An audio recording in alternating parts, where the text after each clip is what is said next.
अस्सलाम वालेकुम, this is Marukh Khan. Welcome back to another video. I hope you all are doing well. So इस video में हम लोग चैप्टर 3 के शॉर्ट क्वेश्चन आंसर्स करेंगे। Chapter number 1 and chapter number 2 हम ऑलरेडी कर चुके हैं, उसके शॉर्ट और लॉन्ग में आपको करवा चुकी हूँ। आज की वीडियो में हम चैप्टर 3 के शॉर्ट क्वेश्चन आंसर्स करेंगे। यहाँ से ऑर्गेनिक केमिस्ट्री का स्टार्ट हो रहा है। ये है chemistry of organic compounds. Question number 1 है, define organic chemistry and give the significance of some organic compounds in everyday life. तो आपको पता होना चाहिए कि ऑर्गेनिक कंपाउंड्स कौन से होते हैं। ऑर्गेनिक कंपाउंड्स वो होते हैं जो हाइड्रोकार्बन्स होते हैं, जिसमें कार्बन और हाइड्रोजन के बिटवीन बॉन्ड होता है, या हम ये कह सकते हैं कि वो कंपाउंड जिनमें कार्बन भी होता है और हाइड्रोजन भी होता है, उसको हम कहते हैं ऑर्गेनिक कंपाउंड्स। तो उनकी जो फिजिकल अपीयरेंस होती है, प्रॉपर्टीज हैं, स्ट्रक्चर है, उसकी स्टडी को हम कहते हैं organic chemistry. Organic compound deal करते हैं हाइड्रोकार्बन्स और उसके डेरिवेटिव से।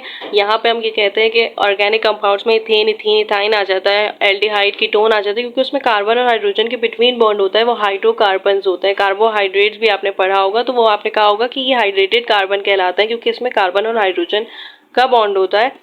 सो ये ऑर्गेनिक कंपाउंड्स हैं, ये डील करते हैं, ऑर्गेनिक केमिस्ट्री डील करती है ऑर्गेनिक कंपाउंड से। अब आपको सिग्निफिकेंस बताना है, significance of organic compounds in our daily life. आपकी बुक में ये फॉसिल फ्यूल्स दिए हुए हैं, देन फिर इसको डिस्क्राइब किया गया है as a petroleum, as a coal और as a natural gas. So यहाँ पे आपको पता है कि फॉसिल फ्यूल्स आखिर हैं क्या। फॉसिल फ्यूल्स रेमनाट्स हैं किसी भी एंशियंट एनिमल्स के, प्लांट्स के, हमारे रॉक्स में, सेडिमेंट्स में ये प्रिजर्व हो गए। फ्यूल्स ना नॉन रिन्यूएबल होते हैं और यूज होते हैं for energy sources. Non renewable resources और रिन्यूएबल रिसोर्सेज का आपको पता होना चाहिए। ये जो नॉन रिन्यूएबल रिसोर्सेज होते हैं ना, ये वो रिसोर्सेज होती हैं जो हम यूज़ नहीं कर सकते, like again and again use नहीं हो सकते, इनको कभी ना कभी डिप्लीशन होनी है इनकी। लाइक हम ये कहते हैं कि ये रिसोर्सेज लिमिटेड क्वांटिटी में होती है और इनको ख़त्म होना है। जबकि जो रिन्यूएबल रिसोर्सेज होती हैं वो रिसोर्सेज होती हैं जो कभी ख़त्म नहीं हो सकती, वो हम अगेन एंड अगेन यूज़ कर सकते हैं, और ये चीपेस्ट सोर्स होती है, इसकी बहुत ज़्यादा क्वान्टिटी में प्रेजेंट होती है ये। अगर हम नॉन रिन्यूएबल रिसोर्सेज की बात करें तो उसमें कोल आ जाता है, उसमें पेट्रोलियम आ जाता है, उसमें नेचुरल गैस आ जाता है, उसमें मेटल्स आ जाते हैं। जबकि जो रिन्यूएबल रिसोर्सेज होती हैं उसमें एयर आ जाती है, आपकी फॉरेस्ट, और अगर हम वाटर की बात करें, फिश की, सॉइल की, तो ये क्या है, ये रिन्यूएबल रिसोर्सेज हैं, ये कभी ख़त्म नहीं होंगी, ये प्रेजेंट है अनलिमिटेड क्वांटिटी में। तो ये होते हैं renewable and non renewable resources, और ये यूज होते हैं फॉर एनर्जी सोर्सेज। अब हमें कोल को डिफाइन करना है, पेट्रोलियम को और नेचुरल गैस को। कोल यूज होता है फॉर डोमेस्टिक हीटिंग। लाइक हम ये कह सकते हैं कि कोल एक सॉलिड फॉसिल फ्यूल है जिसकी सिग्निफिकेंस है ऑल ओवर द वर्ल्ड। हम ये कहते हैं कि ये डोमेस्टिक हीटिंग है और ये अल्टरनेटिव फॉर फायरवुड। कोल ना यूज होता है हम लोगों को, बहुत सारे जो कंपाउंड्स, ऑर्गेनिक कंपाउंड्स है ना, वो ऑब्टेन्ड होते हैं by destructive distillation of coal. जब भी हम लोग इसकी फिल्ट्रेशन करते हैं, डिस्ट्रक्टिव डिस्टिलेशन करते हैं, तो कुछ ना कुछ प्रोडक्ट्स ऑब्टेन्ड होते हैं। उसमें हम ये कहते हैं कि वो प्रोडक्ट्स होते हैं या तो कोल गैस होती है या कोल तार होता है। विस्कस लिक्विड ना कोल तार होता है। ये कोल तार यूज होता है हंड्रेड्स ऑफ ऑर्गेनिक कंपाउंड्स में, इससे भी हंड्रेड्स ऑफ ऑर्गेनिक कंपाउंड्स मिल रहे होते हैं, जैसे कि बेंजीन। कोल तार है तो ये विस्कस लिक्विड है, ये गुड सोर्स है हंड्रेड्स ऑफ ऑर्गेनिक कंपाउंड्स का। हम ये कहते हैं कि बेंजीन वगैरह इसी से ऑब्टेन होते हैं हमें। अगर अब हम बात करें सॉलिड मटेरियल्स की, तो सॉलिड मटेरियल्स में कोक आ जाता है और ये रिड्यूसिंग एजेंट यूज होता है। प्योर कार्बन है कोक और ये इंडस्ट्रीज में यूज होता है। एक और चीज होती है, गैसियस प्रोडक्ट होता है कोल का, और ये होता है कोल गैस, और ये फ्यूल के तौर पे यूज होता है। तो हम ये कहते हैं कि जो कोल है ये यूज, इससे बहुत सारे ऑर्गेनिक कंपाउंड्स ऑब्टेन होते हैं by destructive distillation of coal. 4 होते हैं और एक होता है मेनिकल लिकोर्स। तो ये लिक्विड होता है कोल तार, कोल गैस, कोक में मैंने आपको बता दिया कि किस लिए यूज होता है। इंडस्ट्रीज में रिड्यूसिंग एजेंट के तौर पर यूज होता है कोक। रिड्यूसिंग एजेंट वो एजेंट होता है जो दूसरे को तो रिड्यूस करता है और अपने आप को ऑक्सीडाइज करता है। ऑक्सीडेशन और reduction, reducing agent, oxidizing agent, ये आपने पढ़ा होगा फर्स्ट ईयर केमिस्ट्री में। सो ये था। अब हम बात करते हैं पेट्रोलियम की। तो पेट्रोलियम यूज होता है फॉर ट्रांसपोर्टेशन, पावर जनरेशन के तौर पे। कुछ ना कुछ प्रोडक्ट्स इससे भी एक्सट्रैक्ट होते हैं, और वो प्रोडक्ट्स होते हैं डीजल, केरोसिन, पेट्रोलियम, गैसोलीन ना। एक हम ये कहते हैं कि ये लैटिन वर्ड है और इसका मतलब होता है रॉक ऑयल। इसकी डिस्ट्रक्टिव डिस्टिलेशन से हमें बहुत सारे कंपाउंड्स मिल जाते हैं, ऑर्गेनिक कंपाउंड्स, प्रोडक्ट बहुत सारे ऑब्टेन हो जाते हैं। हम इसको ये भी कहते हैं कि कंटेन करता है, एल्केन भी इसमें होता है, एल्कीन्स भी होता है, साइक्लो एल्केन्स, एरोमेटिक हाइड्रोकार्बन जैसे बेंजीन वगैरह। तो इनऑर्गेनिक कंपाउंड्स भी होते हैं, उसको हम क्रूड ऑयल कहते हैं, और ये ट्रांसपोर्टेशन, पावर जनरेशन के तौर पर यूज होता है। बहुत सारे प्रोडक्ट्स हमने इससे ऑब्टेन कर लिए हैं, एक्सट्रैक्ट कर लिए हैं। अगर हम नेचुरल गैस की बात करें तो नेचुरल गैस सबको पता है ये मोस्ट बेनिफिशियल सोर्स है, लाइक मीथेन वगैरह इसी में प्रेजेंट होती है। नेचुरल गैसेस में आप ये भी कर सकते हैं कि सुई गैस कंपोजिशन, अगर सुई गैस देख लें हम तो क्या होता है कि इसमें मीथेन भी होते हैं, इसमें इथेन भी होते हैं। मीथेन इसमें 94.6 होता है, लाइक राउंड ऑफ करके आप 95% कर सकते हैं कि नेचुरल गैस में सुई गैस की कंपोजिशन की बात करें तो उसमें 95% मीथेन होता है। और अगर हम बात करें इसमें नाइट्रोजन भी होता है, इसी में बुटेन प्रोपेन होते हैं, कार्बन डाइऑक्साइड होता है। तो ये है नेचुरल गैस की कंपोजिशन और ये एनर्जी है, ये बेनिफिशियल सोर्स ऑफ एनर्जी है। देन कोल एंड पेट्रोलियम, इसकी वजह से ही हम ये कहते हैं कि लेस पॉल्यूशन होती है। अब हमारे पास क्वेश्चन नंबर 2 है और ये मोस्ट इम्पॉर्टेंट क्वेश्चन लग रहा है मुझे कि आपके पेपर में आ सकता है। ये है what is vital force theory and why was it disapprove. तो वाइटल फोर्स थ्योरी वो थ्योरी थी जिसमें एक साइंटिस्ट ने 18th सेंचुरी से बिफोर कहा था कि ऑर्गेनिक कंपाउंड्स वो कंपाउंड्स हैं सिर्फ और सिर्फ जो हमारे पास ऑब्टेन्ड होते हैं बाय एनिमल्स या प्लांट्स। लाइक इजी वर्डिंग में हम ये कह सकते हैं कि ऑर्गेनिक कंपाउंड्स वो कंपाउंड्स हैं जो ऑर्गेनिक सोर्सेज से ही प्रिपेयर हो सकते हैं। लेकिन लेकिन क्या हुआ था कि 1928 में एक जर्मन साइंटिस्ट थे वोलर, उन्होंने प्रिपेयर किया था यूरिया को बाय अमोनियम काइनेट, अमोनियम साइनेट भी कह सकते हैं, और ये इनऑर्गेनिक कंपाउंड था। तो इसकी वजह से ये डिसअप्रूव हो गई थी वाइटल फोर्स थ्योरी, क्योंकि उन्होंने ऑर्गेनिक कंपाउंड को, यूरिया ऑर्गेनिक कंपाउंड है तो ये यूरिया को इन्होंने इनऑर्गेनिक से प्रिपेयर किया था, इसकी वजह से ये थ्योरी डिसअप्रूव हो गई थी। NH4CNO अमोनियम साइनेट, और इसकी वजह से यूरिया की फॉर्मेशन हुई थी CuNH2। इसको आप ऐसे भी लिखते हैं, ये NH2 होता है, फिर C और फिर NH2। तो ये था यूरिया का फॉर्मूला, यही होता है यूरिया का फॉर्मूला। और ये था वाटर बाय बॉइलिंग। यहाँ पे आप H2O भी लगाइएगा क्योंकि उन्होंने अमोनियम साइनेट को बॉईल किया था तो फिर यूरिया की फॉर्मेशन हुई थी। तो यहाँ पे हम ये कहते हैं कि वोलर ने डिसअप्रूव किया था वाइटल फोर्स थ्योरी को, और देन फिर उन्होंने ये कहा था कि केमिस्ट का माइंड उस तरफ लाए थे कि भाई नहीं, ऐसा नहीं हो सकता, ऑर्गेनिक कंपाउंड्स हम इनऑर्गेनिक कंपाउंड्स से भी हम कर सकते हैं, लाइक ना ऑर्गेनिक कंपाउंड्स हम ऑब्टेन कर सकते हैं इनऑर्गेनिक कंपाउंड से भी। मेन डेफिनेशन इसी वक्त आई थी कि ऑर्गेनिक कंपाउंड्स वो कंपाउंड्स नहीं है जो सिंथेसाइज होते हैं बाय ऑर्गेनिक सोर्सेज, नहीं। ऑर्गेनिक कंपाउंड्स वो कंपाउंड्स होते हैं जिसमें कार्बन और हाइड्रोजन होता है, जो हाइड्रोकार्बन होते हैं जिसमें कार्बन और हाइड्रोजन के बिटवीन बॉन्ड होता है, तो वो होता है ऑर्गेनिक कंपाउंड्स, इसलिए ये डिसअप्रूव हो गई थी। क्वेश्चन नंबर 3 है define functional group and right the structure of 3 oxygen containing functional group. तो फंक्शनल ग्रुप वो स्पेसिफिक ग्रुप है जो किसी भी मॉलिक्यूल के पास होता है और वो रिस्पॉन्सिबल होता है उसकी यूनिक केमिकल प्रॉपर्टीज के लिए, उसकी कैरेक्टरिस्टिक्स के लिए। हम ये कहते हैं कि इसी फंक्शनल ग्रुप की बेस पे उसकी प्रॉपर्टीज को डिटरमाइन किया जाता है। ये functional group specific group of atoms है विद इन मॉलिक्यूल्स जो रिस्पॉन्सिबल होता है यूनिक केमिकल प्रॉपर्टीज के लिए और उसकी कैरेक्टरिस्टिक्स रिएक्शन के लिए। जैसे फंक्शनल ग्रुप अगर हम बात करें तो फंक्शनल ग्रुप OH होता है अल्कोहल में। जैसे ईथर, यहाँ पे हमने स्ट्रक्चर ऑफ फंक्शनल ग्रुप बताया हुआ है, क्लास ऑफ कंपाउंड्स और स्ट्रक्चर ऑफ फंक्शनल ग्रुप। यहाँ पे आपकी मर्जी है, आप कितने भी लिख दें।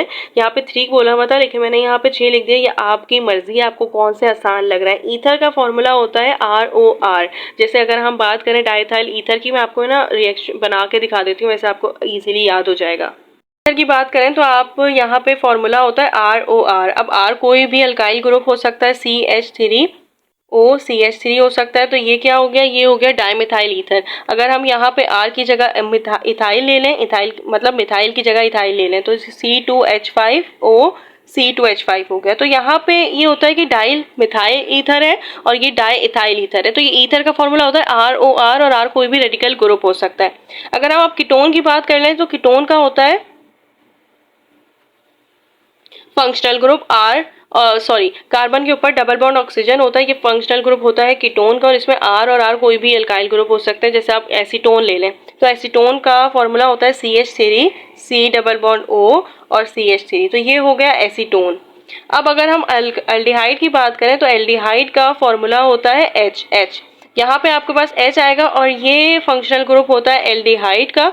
यहाँ पे आप अगर हम बात करें फॉर्मल्डिहाइड की, तो ये फॉर्मल्डिहाइड में H होता है।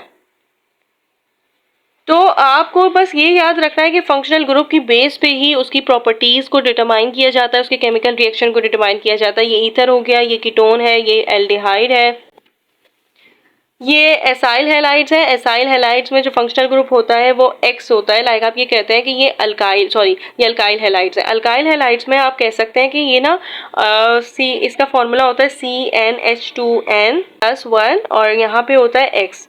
अब आप कोई सा भी ले सकते हैं, इथाइल क्लोराइड ले लें तो इथाइल क्लोराइड C2H5Cl हो गया। तो ये किसका फॉर्मूला है? ये है हमारे पास अल्काइल हैलाइड्स का। एसाइल हैलाइड्स में C के डबल बॉन्ड O होता है और ये X होता है। X के साथ आप एसाइल ग्रुप के साथ X लगाते हैं। और अमाइड में तो पता ही है कि कार्बन के साथ डबल बॉन्ड होता है और NH2 होता है। तो ये होते हैं फंक्शनल ग्रुप। इसकी बेसिस पे केमिकल प्रॉपर्टीज को डिटरमाइन किया जाता है। इसमें आपको सिर्फ 3 लिखने हैं, ऑक्सीजन कंटेनिंग फंक्शनल ग्रुप, और ये आपकी मर्जी है। ईथर, एल्डिहाइड, कीटोन ये ज्यादा ईजी होते हैं, जबकि अल्कोहल का फॉर्मूला होता है, अल्कोहल होता है CnH2n+1OH। तो ये होता है। और इसमें आप अगर हम इथाइल अल्कोहल ले लें तो सबको याद हो जाता है इजीली, तो C2H5OH होता है। तो ये है फंक्शनल ग्रुप। अब हमारे पास क्वेश्चन नंबर 4 है और इसमें आपको डिफाइन करना है, 2 डेफिनेशन दी हुई हैं, उसको आप डिफाइन करना है, लाइक कैटिनेशन और आइसोमेरिज्म। आइसोमेरिज्म बहुत इजी है। ये वो ऑर्गेनिक कंपाउंड्स होते हैं जिनका मॉलिक्यूलर फार्मूला सेम होता है बट स्ट्रक्चर डिफरेंट होता है। हम ये कहते हैं कि ये वो नेचुरल फिनोमेना है जिसमें 2 कंपाउंड्स प्रेजेंट हैं और उनके पास सेम मॉलिक्यूलर फार्मूला है बट डिफरेंट फंक्शनल ग्रुप है। जैसे आप अगर आप बुटेन की एग्जांपल ले लें तो types of butane, isomer of butane straight chain में 2 होते हैं, एन और आइसो।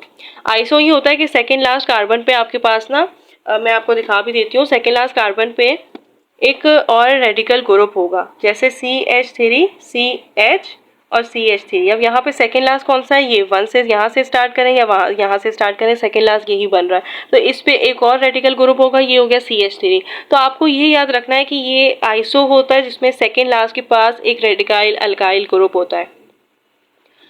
तो ये आइसोमर्स ऑफ बुटेन है, इसमें सेम है बिल्कुल, ये चेन अलग हो गई बट इसका मॉलिक्यूलर फार्मूला सेम है। इसमें 4 कार्बन है और यहाँ पे 3 और 3 आएगा, तभी यहाँ पे 10 कार्बन, यहाँ पे 4 कार्बन है, यहाँ पे भी 4 कार्बन है, यहाँ पे 10 हाइड्रोजन है, यहाँ पे भी 10 हाइड्रोजन है। तो ये हो गया इस आइसोमेरिज्म। ये दोनों कहलाते हैं आइसोमॉर्फ्स क्योंकि इनका दोनों का मॉलिक्यूलर फार्मूला सेम है बट स्ट्रक्चर डिफरेंट है, एक एन है और एक आइसो। जैसे अगर हम दूसरे की भी एग्जाम्पल ले लें तो आप ले सकते हैं, ये ईथर है, सही है, डाइथाइल ईथर, और इसका अगर हम डाई मिथाइल ईथर ले रहे हैं तो इसका ये है मॉलिक्यूलर फार्मूला।